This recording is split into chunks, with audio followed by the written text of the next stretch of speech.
know it's cars keys. Let's get it started up. Give me the car keys. Lakeshore Drive. Blog boys drive away with our texts like car thieves. Break down, we study tape and thrive. Analytical preparation, that's what cars is given. Cars don't discriminate, teaching the men and women.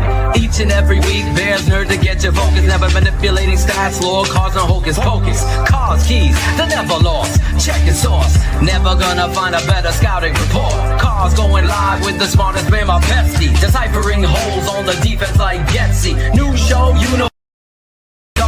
Tape never lies, patrons, this is Cars You know Keys. it's Cars Keys. Let's get it started up. Give me the car keys. Lakeshore Drive. Blog boys drive away with our texts like car thieves. Break down, we study tape and thrive. We gotta break down tape like detectives. No hot takes, just real football perspectives. The Bears nerd dropping science on his terms. TTNL giving Bears press like a perm. Other networks are soft with the heads. Stats plus film equals football cred. Analysis like Data 10 tries to shred. McCaskey's letting me cake, we keep the 100 crew fed. Cars keys, let's get it started up. Give me the car keys. Lakeshore Drive. Blog boys drive away with our texts like car thieves. Break down, we study tape and thrive. Lord Hines in his car, fill up a goblet. Lord Hines in his car, fill up a goblet.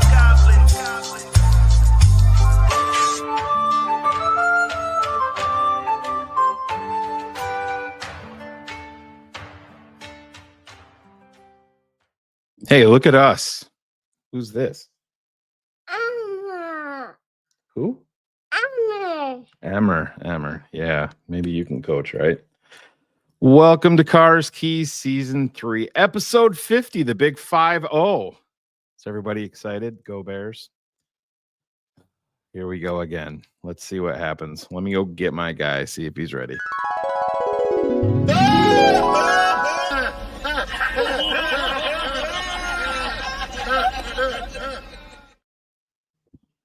I mean, this show finally got someone adorable on it, so maybe that will save us.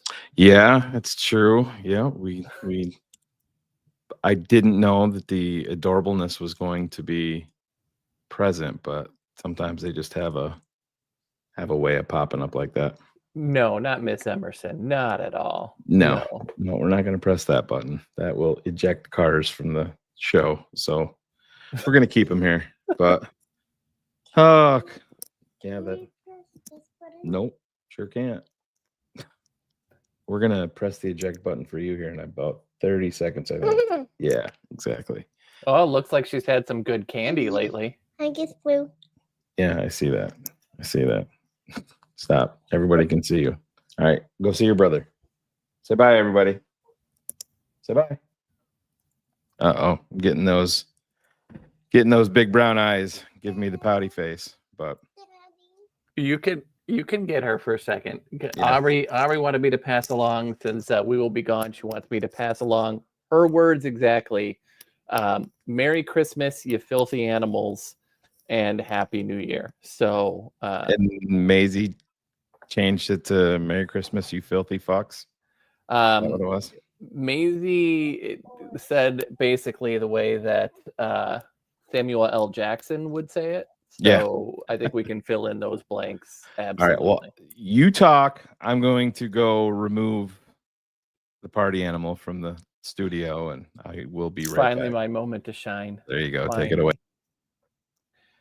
All right. So now that he's gone, let's talk massive amounts of shit about Shane. Anyway, I know I speak for probably all of us here, but how quickly did depression set in for everybody last week? I feel like it was the second drive for San Francisco during that game where full-on depression hit, and just became one of those things where it was, yeah, this is not going to be our game. And there was a lot of ugly,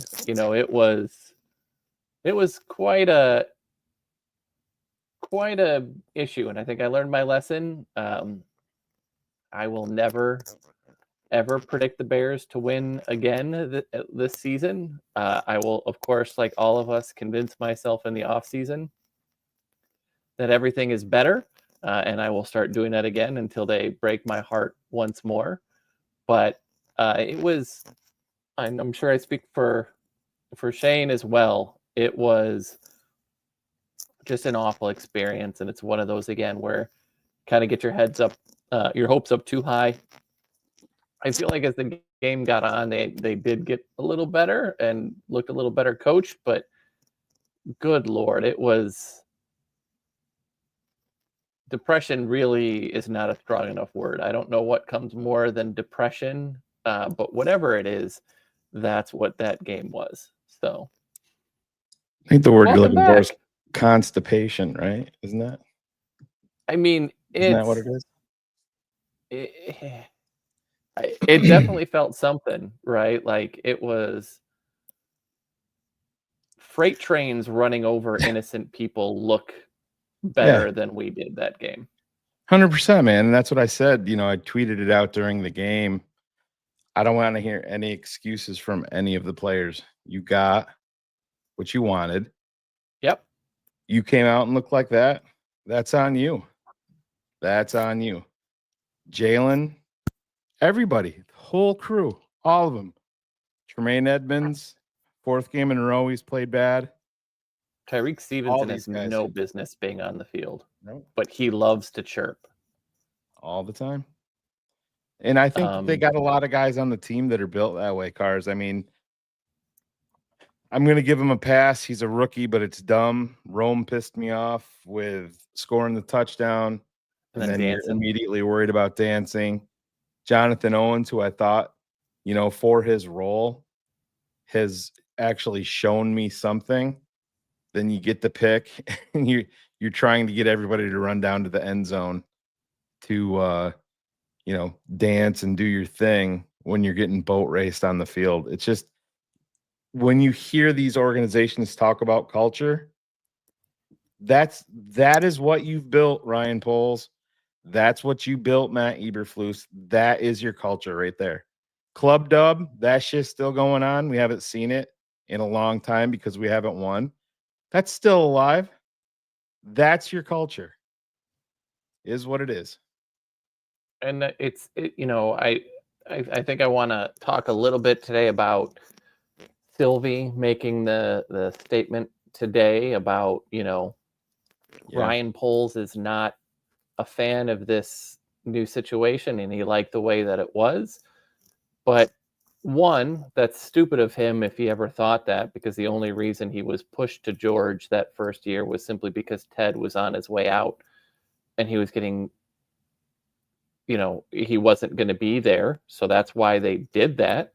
So you would think that he would know that. And if the threat is, I don't want like this, I want to leave. Okay. Go. You can go. Exactly. Like, And yeah. Ronnie, I don't think I'm familiar with your name, but yeah, you're preaching to the choir. And I mean, this isn't breaking news. We know where the issues start. The issues start right at the tippity top. It's Virginia McCaskey and on down.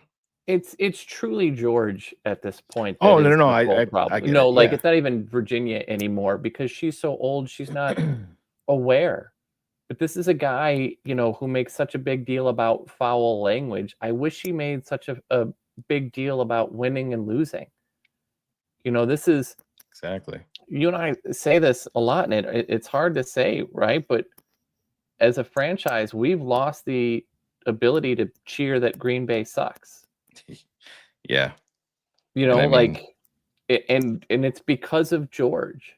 Right. Oh, it's like having an owner of an NFL franchise that orders Green Bay Packers urinal pucks and throws them in opposing teams' urinals around the NFL. Throws Green Bay Packer urinal pucks, and you're the owner of a franchise. And I mean, I don't know, maybe concentrate on actually beating that fucking team. By the way, that's not a joke what I just said. That actually does happen. Stone cold fact. But that's what I'm saying, man. It's the whole shit we talked about last night, and you can think that it seems minor, but you see what they're fucking focused on. Can't be in my suite if you're wearing Bears gear. at a Chicago Bears football game. I own the team.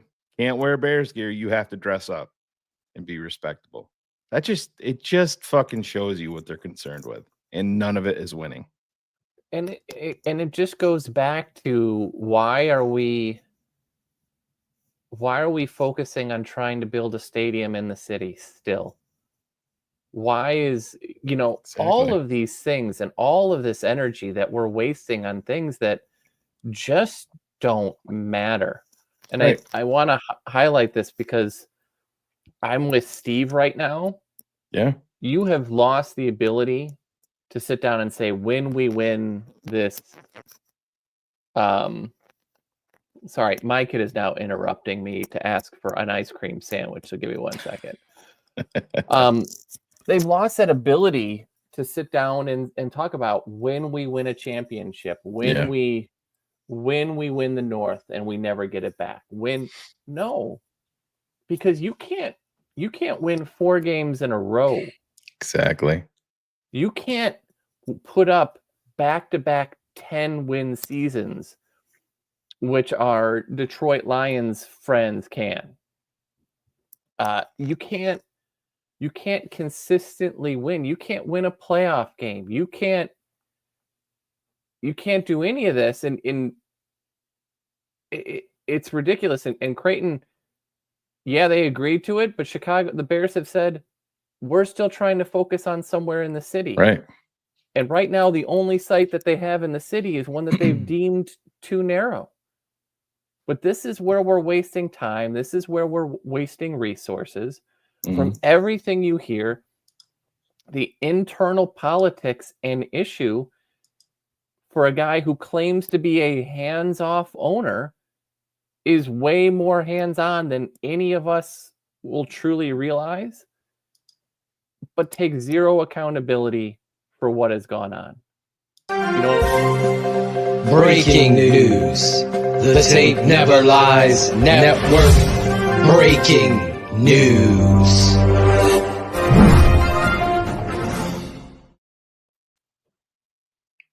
There it is, Cars. But I mean, you know what I mean? Like, it used to drive us crazy, and you and I used to always talk about this. Yeah. Where he always would say that Ted and I are not, responsible. It's we hire the people and we're hands off. And so you can't blame these wins and losses on us because we hire football people to do those things. Right. And the whole problem is you're the ones hiring the football people. You're the ones who have had to go to Ernie Accorsi, have had to go to who is the Colts guy they had to hire this last time? Bill Polian. You've had to go to all these other people for a proud football franchise to tell you who you should be talking to. In this last round of interviews, you hired a coach or limited a coach search before you hired a general manager. Right. And as much as Ryan said... Your microphone is hitting your zipper. Oh, sorry. On that side, just so you know. Yeah. Let me lean here. I don't need all the audio files coming up into my comments screaming. Yeah, you do. You still need it. It's just insulting at this point. And George continues to get up and lie to everyone about his involvement. And, in the end, if Ryan Poles wants to leave, okay. Like there's...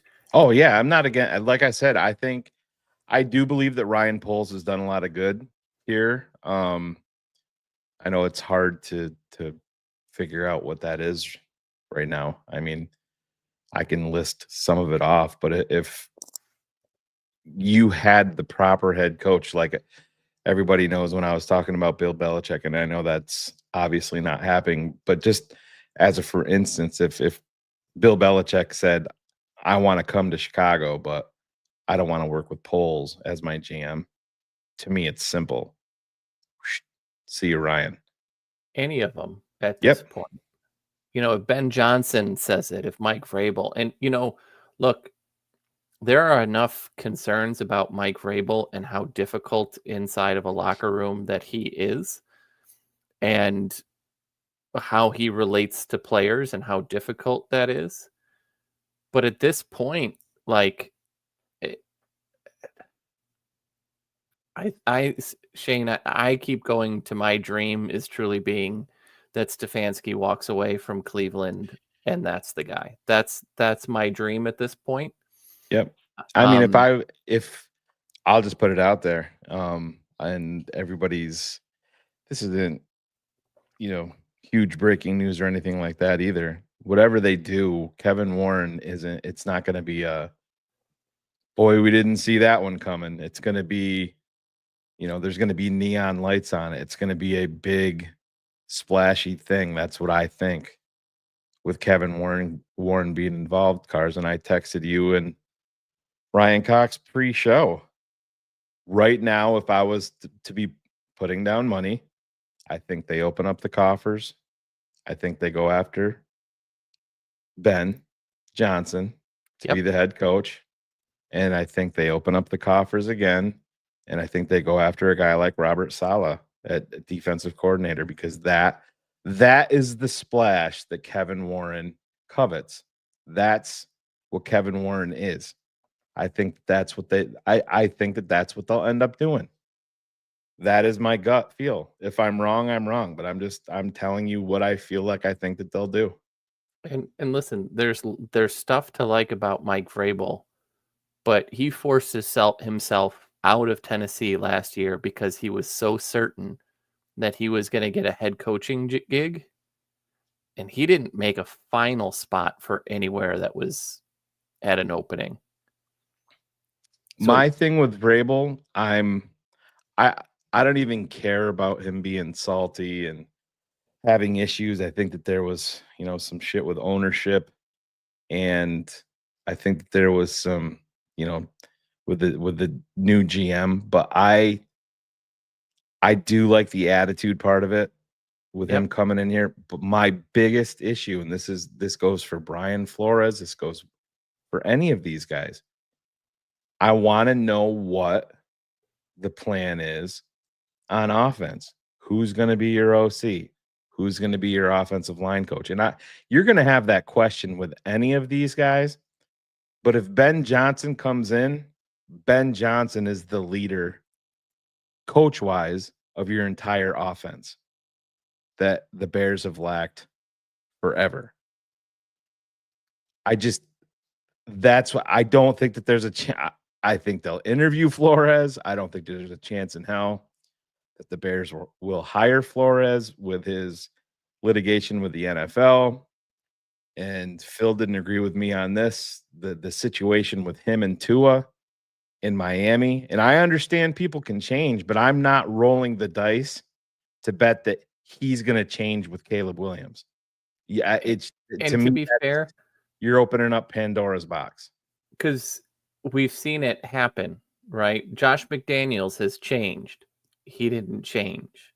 Mm-hmm. We kind of get told this story. They've come back.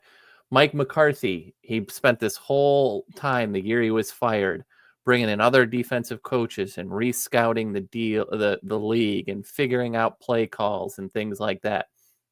Guess what has not improved for Mike McCarthy since that time out? And so at some point you are who you are, as a person. And the biggest issue that these sort of defensive guys have really tends to be relating to the players and what to do. Like if you understood kind of how difficult it was for Tennessee Titans players to play under Mike Vrabel, it does change certain things, right? Like he is definitely a hard man. He expects a lot. He's very focused, but he's also got a bit of an ego with him because he's always kind of believed himself to be the Belichick protege that will carry on that lineage. And so there's something there that I think, again, you're talking about Las Vegas. You're talking about who all hired people this offseason. Tennessee, where he got fired from. Several others, for whatever reason, I'm forgetting. But he didn't get a sniff as a final candidate in any of these things.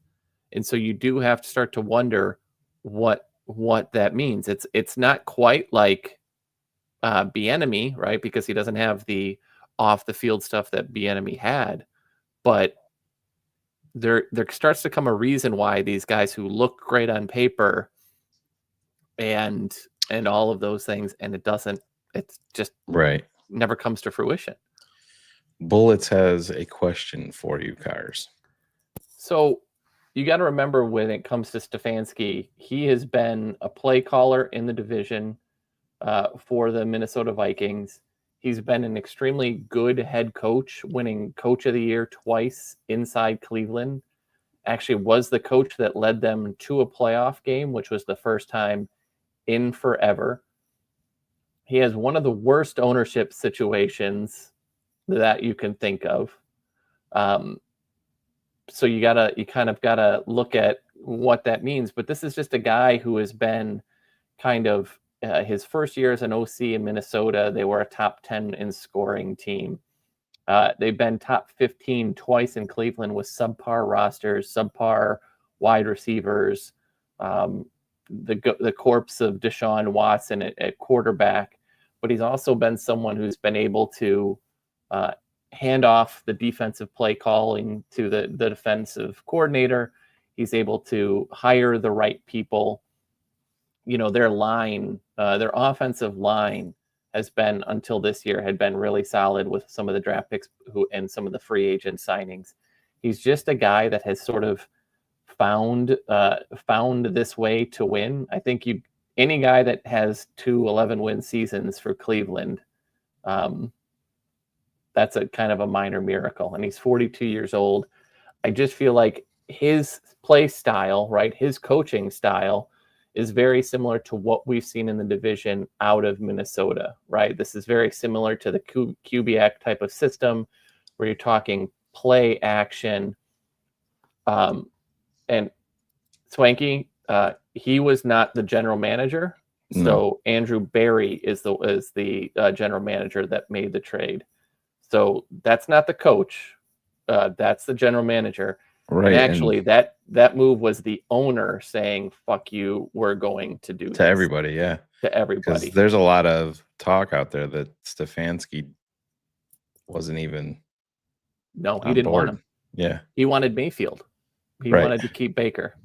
And to Carr's point, just to answer, to expound upon it, they played 5 quarterbacks last year and made the playoffs.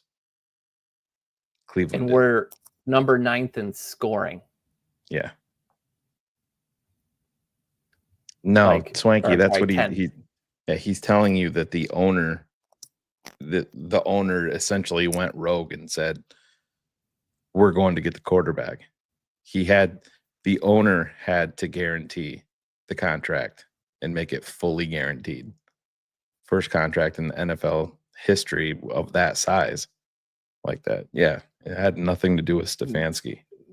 No. And this idea that the coach would have to be on board with it is, no. I mean, it's ridiculous, because you see it all. Go ask John Fox if he wanted to draft Mitch Trubisky. Go ask Frank Reich if he wanted to draft Bryce Young. Right? We see these things all the over, where these rich, successful business people think that they're smarter than everyone in the room, and so they'll make the decision.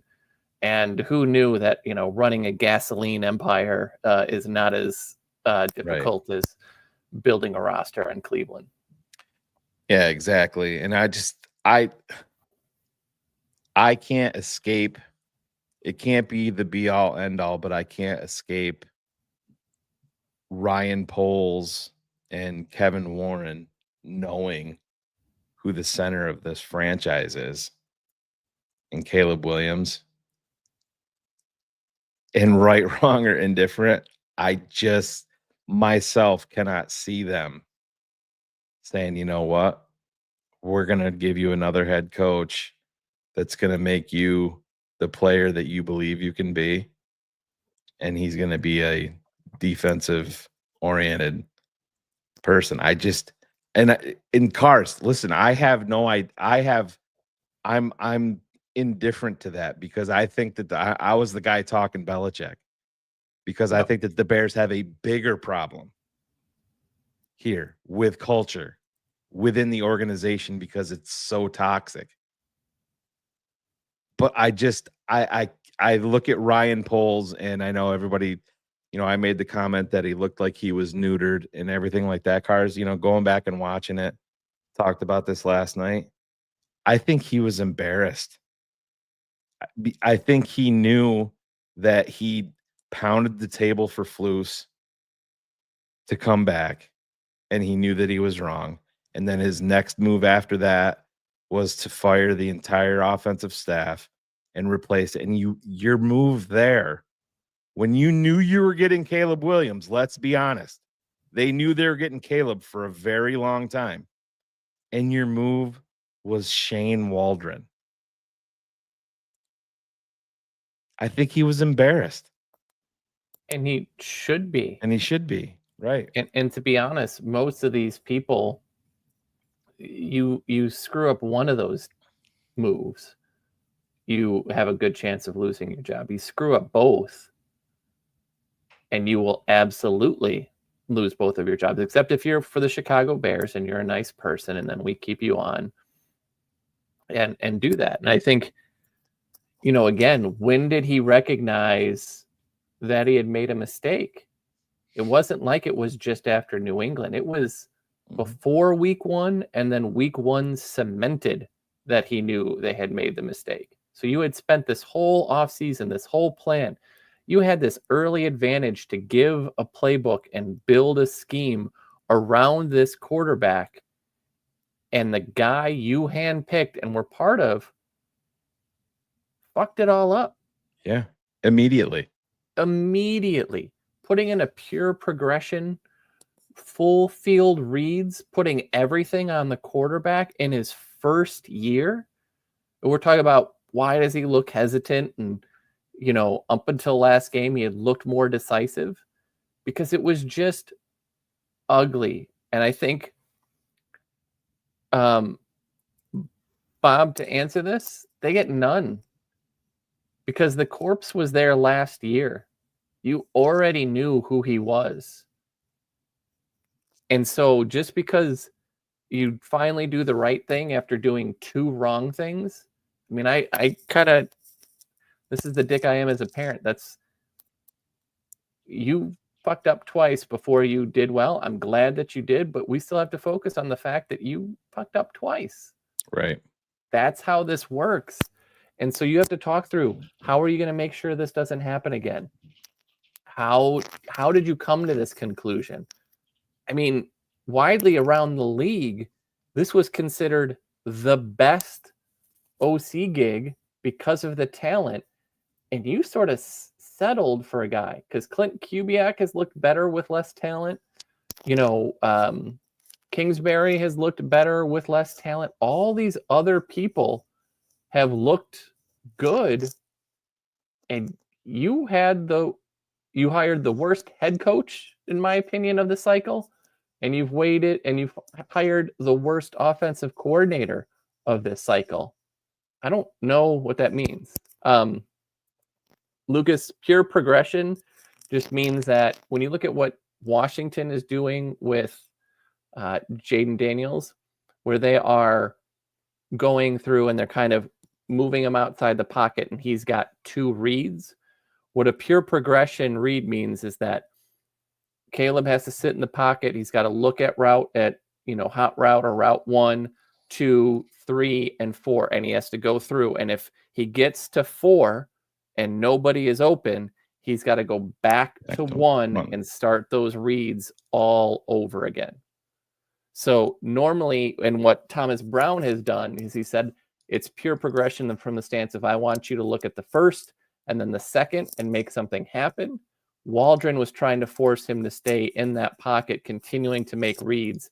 And that's why the sack numbers looked so bad for so long. Yeah, I had a clip that would show it, but I'm not finding it. But yeah, and it's, I don't know, Cars, what is your, like, if you had 10K and you had to put it in the middle of the table on what like your gut is or where you think this is headed, what is your gut telling you? My gut's telling me that we're not going to get a big name. Just simply because as much money as we want to throw around, Mm-hmm. I think when you look at the questions that Ben Johnson supposedly asked and said through his Yeah. agent, one, I haven't seen a Bears team capable of accepting that they make faults and have made the wrong decisions and have done the wrong things. You know, that they have cheaped out in areas where they shouldn't. And so, yeah, I think at this point, if I had to put, I don't have a name, but my gut is telling me that it is not going to be Mike Vrabel, Ben Johnson, Brian Flores. Oh I th- God. Are think you that are you going to Marcus Freeman on me? no, actually I have to pull that back. Yeah, that would, I think that would be someone that they would be able to convince, and someone who wouldn't use foul language and someone that they can control and manipulate, which is what the McCaskies truly want. Yeah, he's the one of the biggest names out there right now. He was the belle of the ball. Well, I don't want to say the belle of the ball when you had Harbaugh out there, but he could have easily had a gig last year. He refused to interview with Washington. Refused because he said he didn't want to play or coach under those basketball analytics morons, basically. Yeah. So I think the way they would try to do that, because it's Shane, it's the ultimate in homer moves, right? Like this would have been 5 years ago, us hiring Pat Fitzgerald. You know what I mean? Like Yeah, these are the moves that we hear. that would be your next owner, Pat Ryan. That would be his move. Absolutely. And it just feels to me like I've been beaten down too many times. I can't expect good things. The last time that we've really won the candidate part was when we had to beat the Giants for Dave Wanstead. Yeah. Lovey was not a big name, but he was someone that we wanted. But we continually have lost out on the big name. The big names don't chase. Ron Rivera destroyed himself after Washington, unfortunately. What happened there, the drafts that he demanded, the way that was run, unfortunately, I think he tanked his opportunity for any more coaching jobs just by how poorly that all. And when you look at how quickly the turnaround happened, especially on defense with less talent there on defense this year, it says a lot about Ron, unfortunately. I just found that clip, Cars. Just going to get that uploaded so you can, talking about the pure progression, just so you can kind of see the time and, And this is a good point. Why did we not end up with Saban? Because we refused to give him the power and the things that he asked. Because for some reason we thought that Jerry Angelo should have been making that. right. Vince, Pete Carroll, no. I feel like at his age and where he's at, he's lost that fastball quite a bit. His OC is available. Oh, Daryl Bevel. Shane Waldron. Yeah. He is a winner and all those things, but he's kind of, in my opinion, been living off of name for the last couple of years more than what he was truly doing, because a lot of those Seahawks teams, to me, underperformed massively. Yeah, and it was way before the last few years, Eric. You look at the Bears' philosophy when they went to the Super Bowl. Their first round pick right after the Super Bowl was a tight end, Greg Olsen, and then it tanked because it really seemed like they got cocky. It really did. I mean, it was They did, because they started to hit on some random names, and he's like, I can do that every year. yeah. So let me just throw this up right here before we get too far away from it. The pure progression. Now, this is going to be a clip. This is in London. This is Caleb Williams, and you just focus on his eyes and you see him going through his progressions and then coming all the way back. And this is what Shane Waldron, this is what he built. This is what he incorporated for a rookie quarterback. And you watched and tell me if this takes time. 2, 3, 4, and then look where he goes, back to 1. Right? And so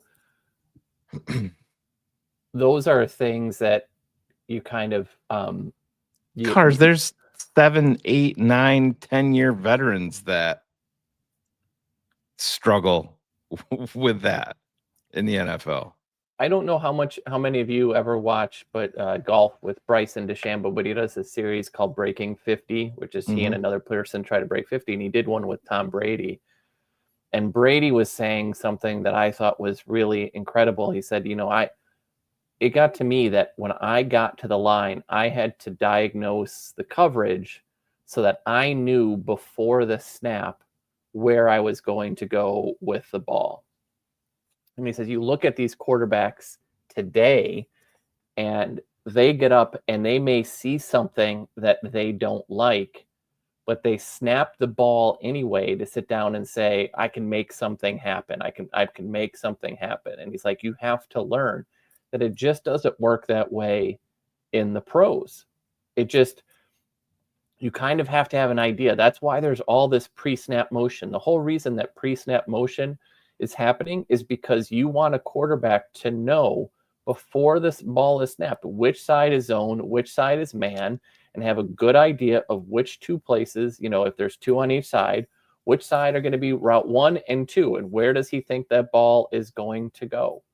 That is how you win in the NFL. If you look at what Ben Johnson is doing in Detroit, that's what's happening. If you want to look at what Minnesota and Green Bay are doing with their talent, Green Bay has nobody of name.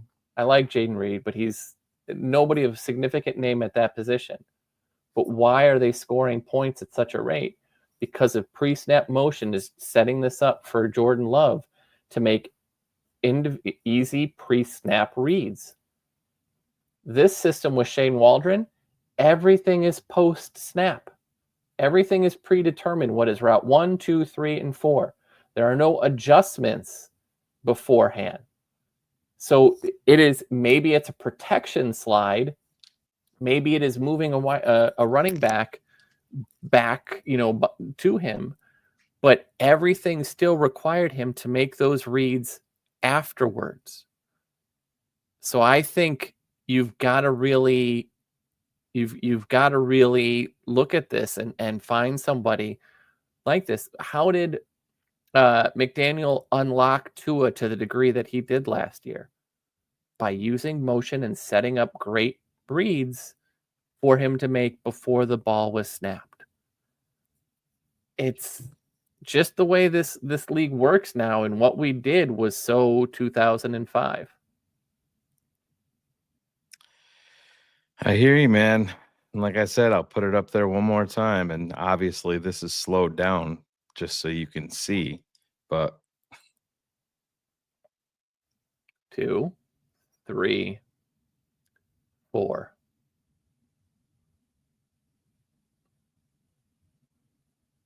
Yeah. Oh, man. That's why I go back, and I just think that there was a lot of embarrassment there for Ryan Poles. And I know, Cars, Yeah. I think a lot of shit hit the fan in training camp, and I think a lot of it landed in his lap where he knew. And at that point, you're in quicksand. And and the players know before anybody. We know that. I always refer to Shane Matthews, and like, this is the motherfucker we drafted in the first round talking about Cade McNown. Guy can't throw the football. That was in the first OTA. Would they draft Cade 12th overall? Overall. Lance Briggs during the Shaheen and Tariq, he refused to talk about Shaheen. Even when asked directly, he would only talk about Tariq. It was a sign right away. And you just kind of keep going back, and you're just like, what do you know? These players know, and I think that the thing that handicapped, and I think is what doubled down for Ryan, was he sat down, and the coach had the same level of information, and the coach didn't change anything. Nope. There were coaches on the sidelines that were asking for work to do. They weren't involved. Kind of prominent coaches right now, Cars. Prominent. Might be play calling. Like, what are... Might be head coaches. When you think about that sort of thing, right? When you think about what did Eberflus change in all of his years? Nothing. The talent just got better. And I'm going to pull this aside because I think it's important. This is, if you ask me right now who the 10 best coaches in the league are, Andy Reid is, and maybe you can argue that Sean Payton are the only two retreads on that list. Everyone else is a new hire. And I think a lot of people get lost in the sauce with that because, again, it's the Bears. You know what I mean? And I think when they say, oh, this is a first-time head coach, this means that he's cheap, and the Bears just didn't want to pay, and then that's the way that they're going to go. That's the only reason we hired John Fox, is because it was Potash and others wrote incessantly about how this is a team that should do this, and they never would. Yeah. Our entire division is first-time head coaches. Yeah. Sean McDermott, this is still his first-time head coach gig. You look at, this is Shanahan in San Francisco, his first time. DeMeco Ryans, his first time. Doesn't mean that you're not going to find a stinker as well. DeMeco Ryans is another name that pulled himself out of Minnesota from interviewing. Yeah, that's right. Yep. Don't forget that. That's right. Cliff Kingsbury, first off, again, we said this last week. Yeah, Kevin Wood, thank you. Sean McVay, first time. Cliff Kingsbury, everybody forgets that he is not Caleb's guy. Caleb's guy is Lincoln Riley. It's not Cliff. And you need to remember how bad those Arizona teams are and were. Start off 7-1, end up 10-7. End up 6-2, end up 7-10. It was consistently, because everybody scouted what he did, figured it out. You're seeing more signs of that in Washington overall. It's not a good look. I mean, I will never base what Washington is doing off of first year. Because that's the thing. My God, people had Jaden Daniels in the goddamn Hall of Fame through 4 weeks. But even coaching wise, right? How many, Matt Nagy won a coach of the year his first year. Did that look great? Most of these guys, you have to remember, when they come in as new head coaches, that means they're getting a fourth place schedule. Fourth place schedule is the easiest it is. Usually when you see in the NFC North who moves up, it's because they had the fourth place schedule the prior year. Luckily for us, this will be our third year in a row of having the fourth place schedule and not moving up. Yeah, Swank, I think you're looking at things way too fucking surface level to try to promote a guy that you may like, because it's just simply not every year. True. Yeah, every year. If I remember the numbers here, let me hold on. Let me pull. He gets to about week 8 and shit gets figured out. So his career record from Texas Tech and Arizona. Games 1 through 7, he is 42-20-1. The rest of the year, he is 16-43. When you look at, 2021, they started off 7-0, finished 3-5. 2020, 5-2, finished 3-6. They were 3-3-1 his first year. They finished 2-7. His teams do not do well. They get exposed. So he's just not the name. But I keep sitting down and looking at it and going, yeah, man, I think Freeman's gonna be the guy. Boy, that isn't even a swing at the fucking fences for me. That's a bunt. That's a bunt. To me, it's where's the ballpark that if you hit it through the hole out in the outfield, a fan wins like $100,000. Oh, jeez. What park is that? To me, that's what that is. You're trying to thread that needle. There. I know it's not White Sox Park because Jerry Reinsdorf doesn't want to pay anybody money, so I know that for a fact. I just think it's going to come down to they understand who Caleb is and what Caleb is and what he can be. And it's going to be based around that. And I think that there's been too much talk about them being willing to. I mean, people can make fun of Brad Biggs all they want. He is one of the very few beat reporters that have strong connections within Hallis Hall. And for him to even be reporting it, that, the money is not going to be a hindrance. I don't to the Bears think it's bringing the them money. In. Yeah. I think it's everything else. Yeah, I can't disagree with you. Because if you're Mike Vrabel and you lost your last job because the owner was interfering in things that you wanted to do and kept stepping in along the way, you're going to come here and say, well, listen, this has to be the way that it is. George, you can't listen in on our conferences and our meetings. You got to go away. You'll get access to the players another point in time, but this is our time. You can't be concerned about what happens behind closed doors and who's using what language and who's saying what. You need to do this. And I don't have the faith that George McCaskey won't think, but that's my right and I want it. Yeah, I mean, I can't defend George. That's for goddamn sure. I get it. It just my gut tells me it's going to be Ben Johnson. It does. I think that there's a lot of smoke out there, and we all fall into the trap of, the Bears need experience. It can't be a first-time head coach. It can't be this. It can't be that. You just need the right fucking guy.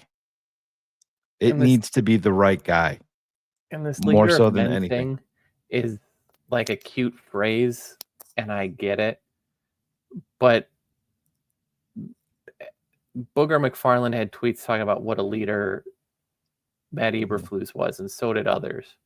Like, it's a great buzzword. Mm-hmm. What you need is someone who can command a room. And so who players want to listen to and can respect. That's what a leader of men is. Right. It doesn't matter if he yells, if he doesn't yell, whatever it may. You just need someone who has an alpha type personality. And that's what it takes. And Bill, this that's been disproven, I believe. 100%. Yeah. It's patently false that is a demand. That's it's about all I can go into on that, but it's not that is not a demand from Ben or Ben's camp. No, I think he put that out there to try to push Washington away. Yeah, and Carolina before that. Remember, they were trying to get in. Hey, if you want me to go to Carolina at that point, you're going to pay me through the fucking nose. and you understand it. The thing is, and it's the hardest part about all of this, we have no idea what Ben Johnson is and won't know. Right. That's the thing. What You he's gonna don't be. know. Listen, let's be honest. You can be an alpha as an offensive coordinator. It's different when you're up in front of 90 men in training camp, and then you're taking somebody's livelihood away, and you cut that down to 53, and then you're going to war with these guys each and every week and commanding the room and going through a losing streak, and then you have somebody acting up, and you have to get into a leader's face that makes a hell of a lot more money than you do and has been in the league for 11 years, and you have to tell him to shut the fuck up and sit down. Yeah, I don't know how Ben Johnson is going to react to that.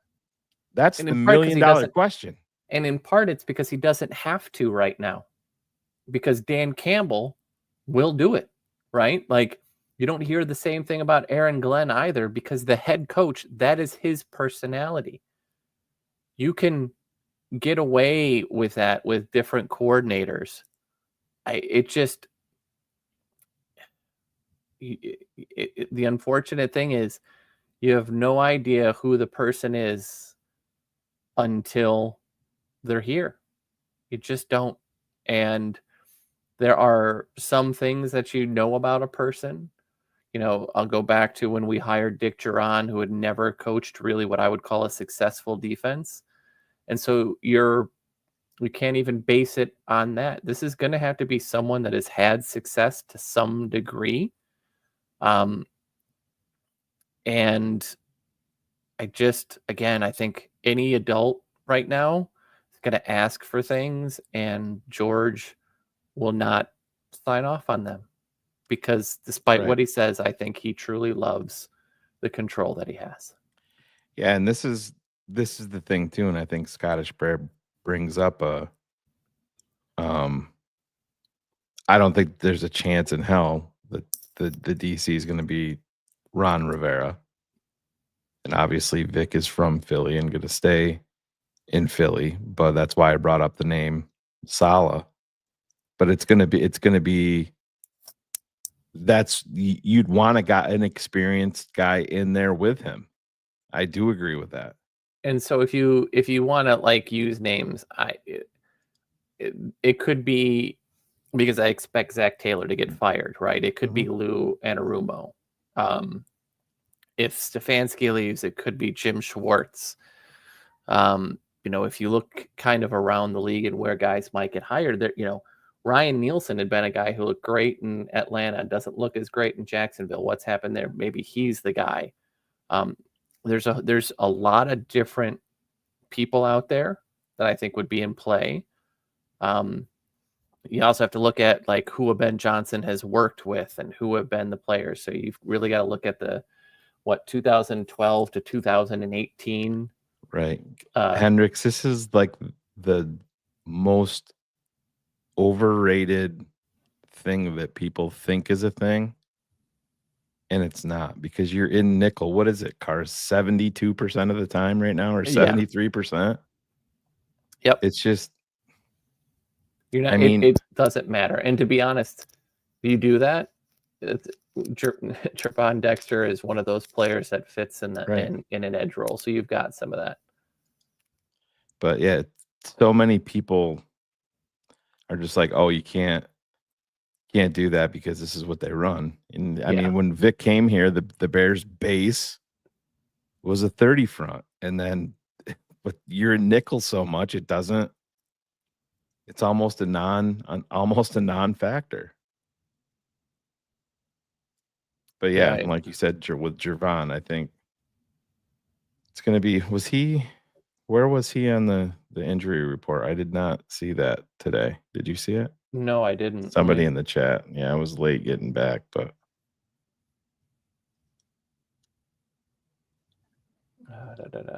but yeah. So yeah, I think that's out. Jervon Dexter would be out as of right now. Okay. Yeah. Yeah, I mean, he was pulling up before the play was even over. Yeah. Did they have it as ankle? Knee.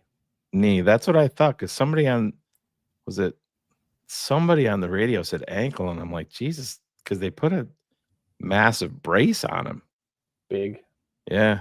So I want to just say this. So, one, the Bengals have talked to Burrow about him, and so Burrow will be in the decision maker. But his contract actually only extends through 2026, so they don't have that many years left on him. So it's not like he's got 4 years left. It would be 2 years after this that his contract would run. So I don't really foresee that being anything that blames them, because again, statistically, if you look at the season that Joe Burrow is having, it's one of the best in the NFL in a while, and they're gonna do what he asks. yeah, and so this is something that's come up a lot. Sweat has been banged up in a big way all year, all the way back to Buffalo in preseason when he sat out. He got banged up before that. He has not been healthy, but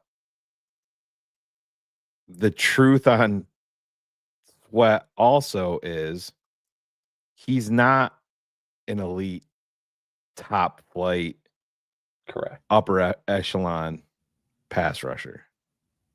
He's good to very good. He's not elite. That's just a fact. I don't know how else to put it. No, they paid him to be what he was last year, and there are a lot of reasons. And they had to pay him because they traded for him. Yeah. But yeah, it's problematic. Yep. Oh, we got a super chat here. Justin Kirk, $2. Any chance Caleb breaks Kramer's record this year? I mean, he's not too far off. Kramer was talking what? 1,100-ish yards. He was 38.68, I believe, is the best ever. 3,800 something. I can't remember the exact. And he's sitting here at I believe it's 27.46. I mean, he would need 1,100 yards. The reason that I sit down and say no is the remaining games are against Seattle, which has a good defense. You have Minnesota, that's a top 10 defense this year. You have Green Bay still. You have Detroit Lions, so you have Minnesota, Detroit, Seattle, Green Bay. Those are all defenses you're talking about. He'd have to average 300 yards a game to do so, basically. I just don't see that happening.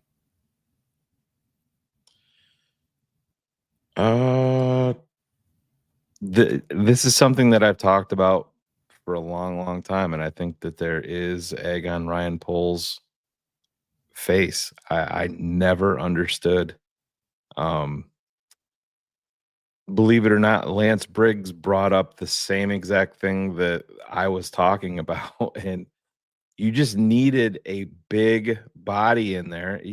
You're not even concerned with pass rush. Just take up space, because that would have made Gervon Dexter better. That would have made Montez Sweat better. It would have made TJ Edwards, Tremaine Edmonds better. Having a guy in there the what's the guy's name, Cars, that they just added to the roster? Jonathan Ford. And he's massive. He's like 336, I believe. And 6'5". Yeah. So, yep. So the Bears have him listed at 6'5", 338. He's from the U. He was a draft pick for the Green Bay Packers a couple of years ago. But yeah, I'm interested to see him out there. I'm not going to look at him and say, oh, he didn't get to the quarterback. Yeah, eat up some bodies. I have no idea why they did not pivot to this earlier. Zach Pickens is a fucking problem. Not in a good way. No, exactly. An issue. Like, I don't know what the fuck you do with that dude. You caught him. Yeah. I mean, it's no, kind of that's what I'm like, saying. I mean, it was kind of like right when we drafted Tank Johnson as well, and Mhm. Tank never worked out. And again, I know this is grasping at straws. I just know my mentality. It's just like Yeah. people like Royce Freeman has bounced around the league. He's 28 or 29-year-old running back. Why? Why? Why do you need that on your practice squad? I can find a guy with talent that's interesting to keep on the practice squad at running back if that's what you want. Yeah. 28 or 29-year-old guy that's played for 5 teams. I don't understand it. I don't get it. Right now, I would be trying to poach guys left and right for the bottom end of the roster. Yeah. Seeing what you have. And I mean, he's really vastly ignored the offensive and defensive line to degrees that he shouldn't have, right? And for somebody that talks about building the trenches, but and Vince, yeah, you kind of do. yeah, Vince, he's been awful. I mean, And there's already been reports that he's been an effort issue in practice starting back to his prior season. And so you're not performing in practice, and you're, to Shane's point, god awful. just I'm not even saying that you have to know how to look at tape. Just you Just go can watch. simply go watch the TV copy and don't take your eyes off Zach Pickens. And it's terrible. Or if you have access to the all 22, it's even more startling because it's a better angle, clearly. Yeah, it's But brutal. this is what you look at right now over these final 4 games is the effort issue. And that includes veterans. That includes Tyreek everybody. Stevenson, who's a 100%. second-round pick that you made moves for, right? Like 100%. who keeps getting a chance, and from everything we've seen, Terrell Smith should be the one playing. And you got Reddy Stewart down there too. Yeah, and listen, I was probably higher on Tyreek Stevenson than anybody at TTNL in the draft. And that first season did not help that excitement for him. Yep. And Tyreek is one of those guys. I don't think that they're going to cut him, but I'm having a come into Jesus meeting with that dude. Oh, absolutely. Day one, whoever the new guy is that comes in. I mean, you're going to go over this roster.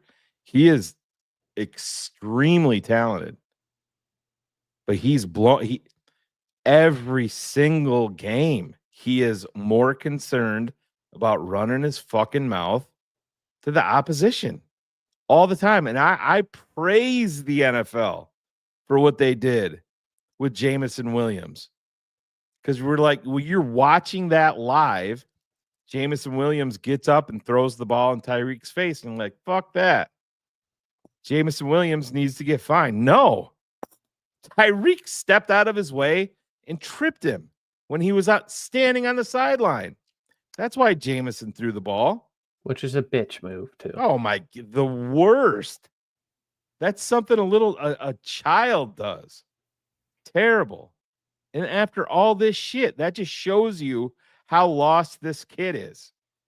It's terrible. And we've seen it before. Our teams, for whatever reason, our history is to crown someone before they deserve it. You know, our history is to say, well, so-and-so played well, so that's automatically our next starter. We don't need to make that move. You know, it doesn't. Right.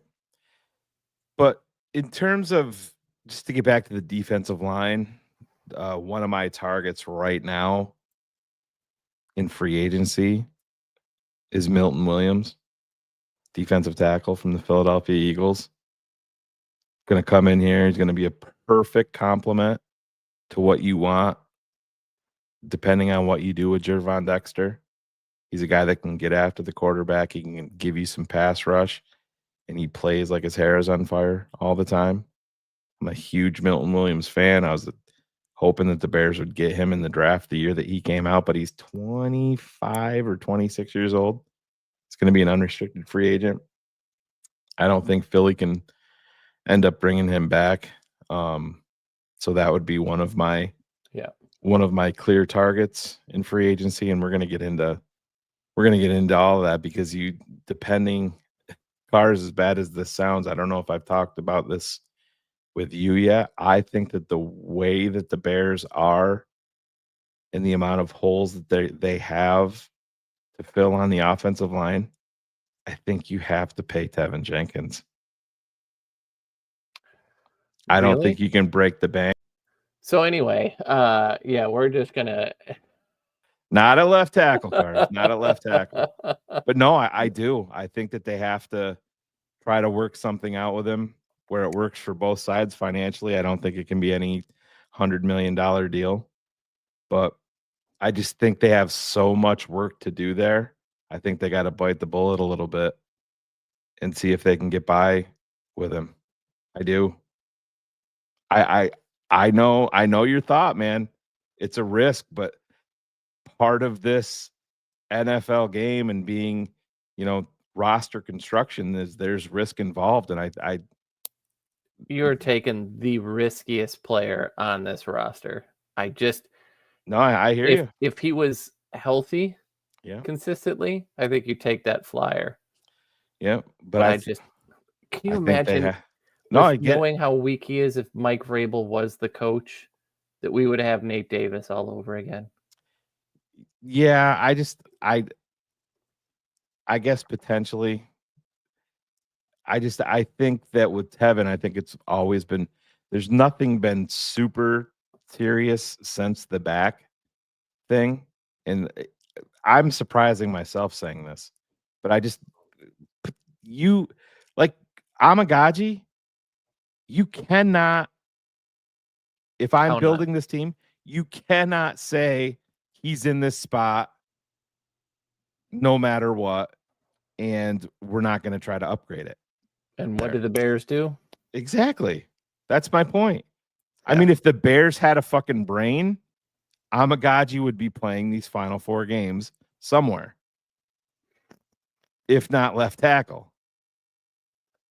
But they're probably not going to do that to expose Caleb to more hits. But right guard, that is where I would be putting Tevin Jenkins.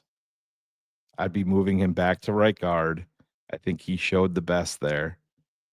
But so you're going to have an opening at right guard. You're going to have an opening at center. You're going to have an opening at left guard. You're going to have an opening at left tackle. You only have so much draft capital and money to fill holes with. And you kind of know who Tevin is. I think that's the gamble that the Bears are going to end up having to take.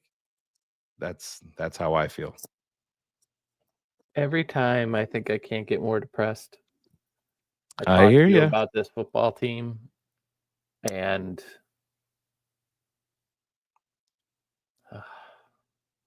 I get it. I think you can't count on him either. No, I know. But that's the only reason you do. Who can they count on? I mean, Darnell Wright is not going anywhere. Darnell Wright needs to get in fucking shape. He needs to get in shape. But you have 4 open slots, man. And there's a pathway where 2 of your top picks are offensive linemen. And a defensive lineman. So there's 2 starters right there. And so what, I mean, do you feel better about paying Mekhi Becton in free agency? I do. That's a massive gamble. It is, but I would. And you're probably going to have to pay him even more money than Tevin. Yeah. I would take that, though. Yeah. Because I think If we learn anything, getting away from the Jets is the best thing that can ever happen to your career. Yeah. I mean, look at who else is having career years? I mean, it's crazy. You get away, and Sam Darnold looks like he could play quarterback. So Ronnie Stanley in Buffalo, I think it was Chubbs that brought this up. He has a void year that makes him an unrestricted free agent. Yeah, didn't he miss like 2 years with that knee injury? Yeah, too? I think so. So you have to. That's what it was. You have to worry a little bit. He But played- I'm not going out and paying a veteran center. I'm fucking drafting one. Yeah, if you look at Ronnie, so 2020 played 6 games, 21 1 game, 22 11, 23 13. So far he has played every game, but that's a hard thing to bet on. Mm-hmm. Right. I just think that How old is he now? 30. Is he 30 already? Yeah, that's crazy. Yeah, he'll be 31 by the time. I just didn't know that. I didn't know that he had a void year in his deal. But yeah, I'd rather do Becton at this point just because. But you need a left. You need 2 guards. Yeah, we'll find one. But we'll find one. Yeah. But I also can't completely disagree. You know, like we've talked about it. I have the biggest concerns over Mike Vrabel, but I'm not going to be upset if they do it. I have big concerns over Tevin Jenkins, but if they do it, I understand why. Mm-hmm. You know, there are some moves, you know, Marcus Freeman, that I will never understand. But the rest, like, you could convince me one way or another on most any candidate, and I would believe you. And that's kind of where we sit. I hear you. Yeah, it's going to be interesting, man. And they're at the end of their fucking rope too. That's the bad part. They have to hit. They have to hit on the head coach. Have to. But to pick that up too, they also have to hit a home run on their first pick in the next draft too, right? Because 100%. like you need it to be an offensive lineman.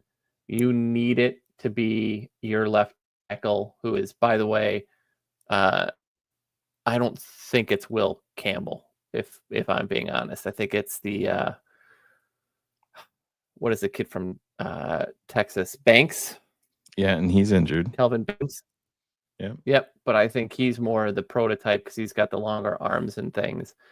You're right. You need that first round pick to hit, and you need that head coach to hit. And if they don't, we're going to know super early. And if we don't, and we find out super early, you might as well just walk away for a while because it's. No, we'll be hitting reset on the general manager again. And Cars, that's the thing too. We talked about this a little bit last night. We actually did a mock draft. Believe it or not, we got bored. God. Oh yeah, but hey, thanks Bears. There's a legitimate shot that the best player on the board for the Bears right now, they're drafting 9, could be the defensive lineman. You didn't say you didn't say Ashton Genty properly. Oh, we talked about that. I mean, love the player. You are in no position whatsoever. And I know that's the hot name for people to have the Bears drafting in the top 10. You go out and draft a running back top 10 in this draft, it's over. It's over. Look at it's how malpractice. Great. Look at what's going on in Atlanta, right? The 2 positions you always are told to not draft in an offense in the top 10, tight end and a running back. And what exactly is going on with those two in Atlanta? A Yeah. whole lot of Yeah, I hear you, man. It's it's so Bears. But yeah, I mean, it's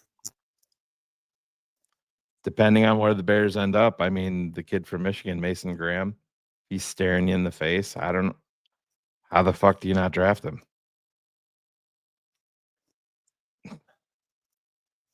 You know? you can't like I would be shocked if he's the best player there. I think you have to make a move down because I just think it's one of those things where and you know this, right? But if Kid. you Matthew's trying to kill cars live on air. I will Thank it's you, hard Matt. enough for me to sit down and talk about a head coach right now and a general manager. But one of those things that I'm usually 99% in favor of is, best player available over need.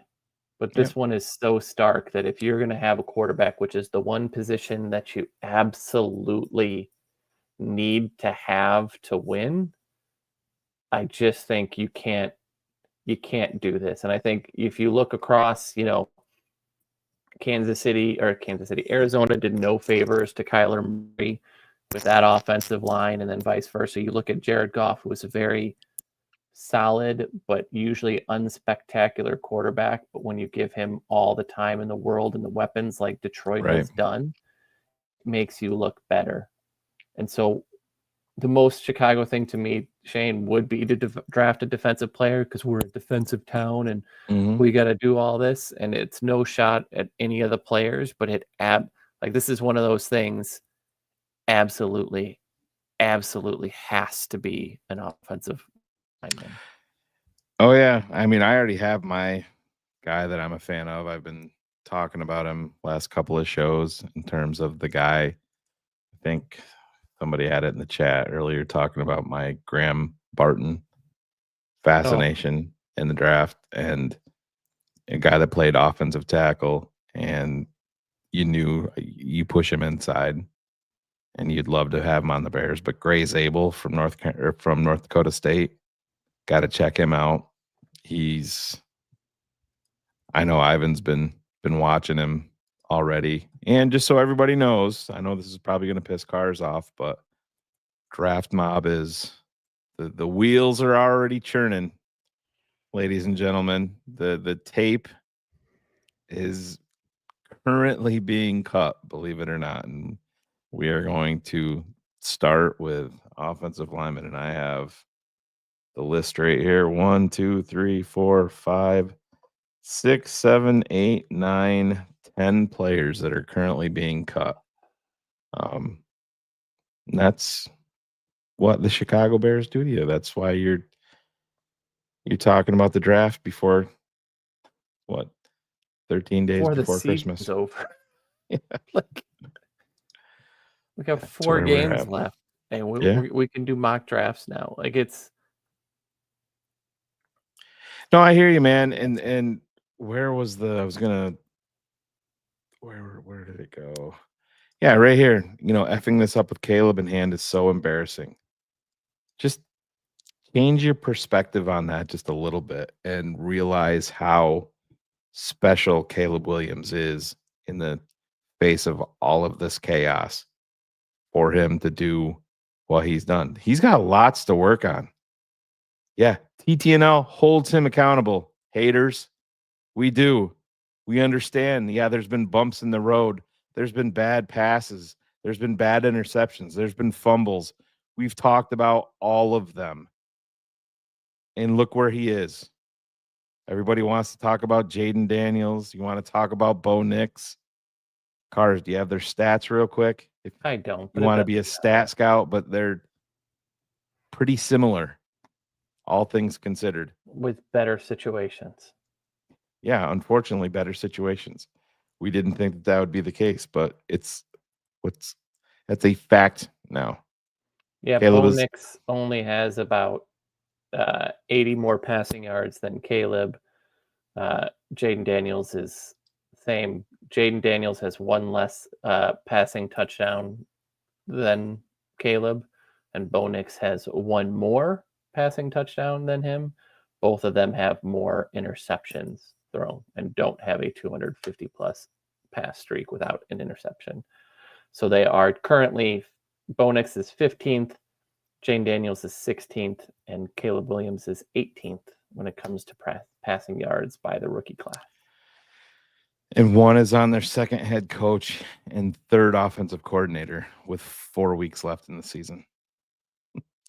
Let that sink in. And one of them has been sacked 56 times. Yes. There's that. If you add the other two combined, they've been sacked 48. So yeah. And let's be honest. Hey, Caleb is a part of that too. That's but just a just fact. like Bo is part of those, and just like 100%. Jaden is part of those. 100%. Yeah. 100%. But we had no idea what we were going to talk about tonight, cars, and it's listen, the keys part of it. I don't know what keys you want for Minnesota. Just go out there and show a fucking heartbeat. You know, show something. Show something. I think that's the biggest part. Like, learn from this. You know, like there were a lot of route problems this last week where too many players in the same space, sort of thing. Those things can't happen again.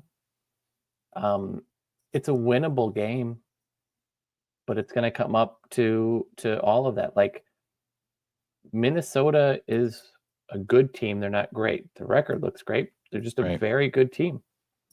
You came close to beating them after waking up in the second half. Like, what Raymond says is right. These players that all wanted this, we've all wanted it. Now you're playing for pride. Yep. And it's got to be quick. It's got to be quick. Yeah, Bob, Lincoln Riley was his guy. Lincoln was his guy at Oklahoma. Yep. And Lincoln left for USC, and Caleb left for USC. And he's the head coach, and he's the play caller. So the answer is 1. Yeah. So, but cars, I know I'm gonna let you just handle this part. There's gonna be Cars Keys is gonna be putting mothballs for about weeks here. 3 weeks. Yeah. So we're going to go visit and spend Christmas time with my in-laws, with mom obviously not being around anymore. It just makes sense to be where a grandparent is. So we will be in Florida for Christmas. So leaving next week and coming back a little after New Year's. So 2 of the Thursdays I will technically be driving, and that's why there will be no Cars Keys. So we will pick up Eric, just so you know, this quote alone has earned you a timeout from Cars Keys. This is unacceptable. This goes against the Geneva Convention, what you are doing right now for crew. We just officially just blocked him. Eric's fucked now. Okay, perfect. Good. But TTNL we will have some things in store. It won't matter. If I'm not on the air, nobody cares. Bill. We might send you. We might send you a link. So we might need a Maisie rant. That might. Oh Lord. Yeah. We've developed quite the egotistical monster now. So that's right. She knows. She knows. Where's my picture? I think I have that right here. Hold on. There she is. There's my girl. I finally met her, and she was a little shy, shyer than I was expecting. That was a fun night, though. I asked her about that, and she's like, "Well, what am I supposed to do when I meet someone on YouTube?" The same thing everybody else did. Just roll their eyes and look the other way.